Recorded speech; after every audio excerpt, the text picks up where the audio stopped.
आउज़ुबिल्लाहिमिनश्शैतानिर्रजीम बिस्मिल्लाहिर्रहमानिर्रहीम। शुरू अल्लाह के नाम से जो बड़ा मेहरबान नहायत रहम वाला है, इसकी कब्ज़ा कुदरत में हम सब की जान है। डियर स्टूडेंट्स, अस्सलामु अलैकुम। उम्मीद करता हूँ कि आप सब लोग अपने घरों में खैर वाफ़ियत से होंगे। हमने अपनी पिछली वीडियोस के अंदर स्पेस एक्सप्लोरेशन जो है उसको डिटेल से स्टडी कर लिया था, उसके बेनिफिट्स। फिर उसके बेनिफिट्स जो हैं हेल्थ और मेडिसिन में, ग्लोबल नेविगेशन, वेदर फोरकास्ट और prediction of natural calamities, advance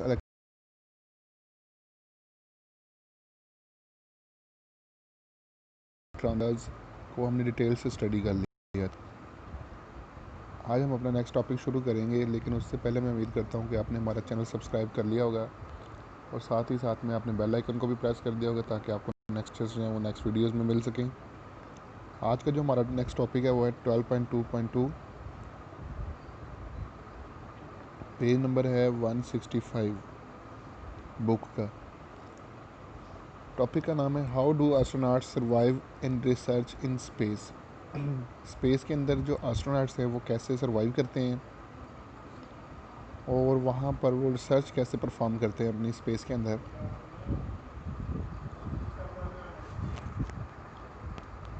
for living in space, space में रहने के लिए astronauts need basic necessities.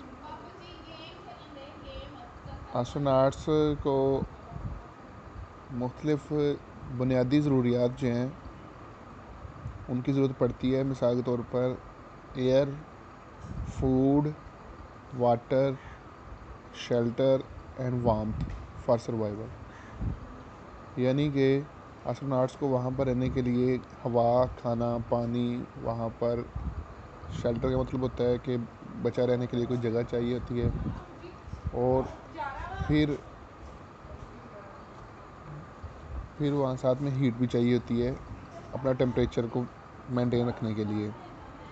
And a suitable compartment for the personal comfort on the space craft. और space craft के ऊपर उनको एक अलग कंपार्टमेंट या कह लें या अलग कमरा चाहिए होता है जहाँ पर वो आसानी से कंफर्टेबली वो वहाँ पर रह सकें। For this purpose large space stations have been built in the space. इस मकसद के लिए स्पेस के अंदर बड़े बड़े स्पेस स्टेशन जो हैं वो कायम किए गए हैं। Each space station consist of 2 main sections. Her space station के अंदर 2 मेन सेक्शंस होते हैं या हिस्से होते हैं। सही है। उनमें से पहला जो है वो प्रेशराइज्ड सेक्शन होता है, in which scientist work without space suits. पहला होता है प्रेशराइज्ड सेक्शन होता है, यानी कि जो 2 हिस्से हैं मेन स्पेस स्टेशन के, उसमें से पहला है प्रेशराइज्ड सेक्शन। यहाँ पर साइंटिस्ट जो है वो काम करते हैं स्पेस सूट पहने बगैर। और एक होता है open to space section, on which equipment is mounted for observing the earth and sky. और दूसरा जो सेक्शन होता है वो होता है ओपन टू स्पेस, जहाँ पर इक्विपमेंट जो है उन्होंने लगाए होते हैं ताकि वो ज़मीन को और आसमान को स्टडी कर सकें। Unprotected human body can not survive more than a few minutes in space. ताकि अगर ह्यूमन बॉडी जो है उसको प्रोटेक्ट ना किया जाए, सूट उसने ना पहना हो, स्पेस सूट जिसे हम बोलते हैं, तो वो स्पेस के अंदर चंद मिनट तक के से ज़्यादा जो है वो सर्वाइव नहीं कर सकती। As liquid boils at low temperature at low pressure, the water in human body can begin to boil at low pressure resulting immediate death. हमें बताया कि लो टेम्परेचर के ऊपर जो लिक्विड है वो लो प्रेशर के ऊपर बहुत जल्दी बॉयल कर देता है। सही है। तो इस वजह से क्योंकि स्पेस के अंदर प्रेशर कम होता है, तो अगर प्रोटेक्शन ना दी जाए तो एस्ट्रोनॉट्स जो हैं उनकी बॉडी में मौजूद जो पानी है वो फ़ौरन लो प्रेशर के ऊपर बॉयल होना शुरू हो जाएगा। The astronauts wear a specially designed suit called space unit. तो जो एस्ट्रोनॉट्स हैं वो ख़ास किस्म का एक तैयार किया गया ड्रेस होता है जिसे हम स्पेस सूट बोलते हैं, वो पहनते हैं to protect from such hazards when they go out into space. जब वो बाहर स्पेस में जाते हैं तो वो ये सूट पहन के जाते हैं।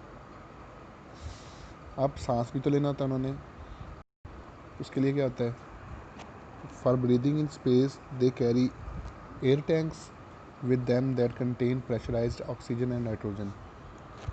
तो अब सांस लेने के लिए जो एस्ट्रोनॉट्स होते हैं उनके पास टैंक्स होते हैं जिसके अंदर प्रेशराइज्ड ऑक्सीजन और नाइट्रोजन दोनों होती है। Their suits circulate the air to their helmets.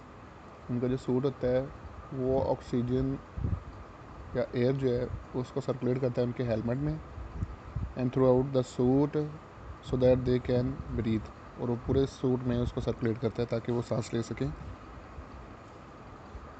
Next है food. Special foods are prepared and packed for easier transportation and variety of tastes for the astronauts. अब ख़ास कर उनके खाने भी तैयार किए जाते हैं, ठीक है, फिर उनको पैक किया जाता है ताकि वो आसानी से ले जाए जा सके रॉकेट में, और मुख्तलिफ उनका टेस्ट होता है ताकि एस्ट्रोनॉट्स जो हैं वहाँ पर खा सकें। नेक्स्ट हमारे पास आता है कि स्पेस को एक्सप्लोर करते हुए हमें कौन कौन सी प्रॉब्लम्स हो सकती हैं। देखिए, problems created by space exploration and their solutions. Space sickness, effects of weightlessness, conditions resulting from exposure to radiation, and many unwanted side effects are the problems created during the stay in the space. Space के अंदर बीमारी हो जाती है या weightless हो जाता है बंदे का, एस्ट्रोनॉट्स का, ठीक है।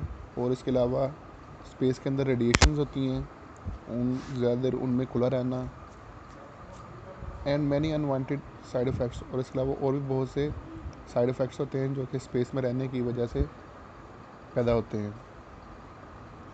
Pollution caused by burning of rocket fuels and disposal of rocket parts is the major problem created by the space exploration. Space exploration का जो सबसे मेजर प्रॉब्लम है वो ये है कि रॉकेट का जो फ्यूल है जब वो जलता है तो उससे पोल्यूशन क्रिएट होती है, और साथ ही साथ में जब हम रॉकेट के पार्ट्स को डिस्पोज ऑफ करना होता है तो वो भी एक प्रॉब्लम है, ठीक है। तो number 1, hazards of space crew on mission are the main problems.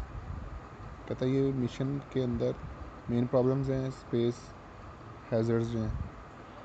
Many deaths have resulted during the manned space flights. Space flights के अंदर बहुत सी डेथ्स भी हो चुकी हैं। Space scientists and engineers need continuous work to improve safety in space missions. जो space scientist होते हैं और इंजीनियर्स होते हैं उनको स्पेस मिशन के अंदर लगातार काम करना पड़ता है। Skylab fell from the orbit to earth in 1979।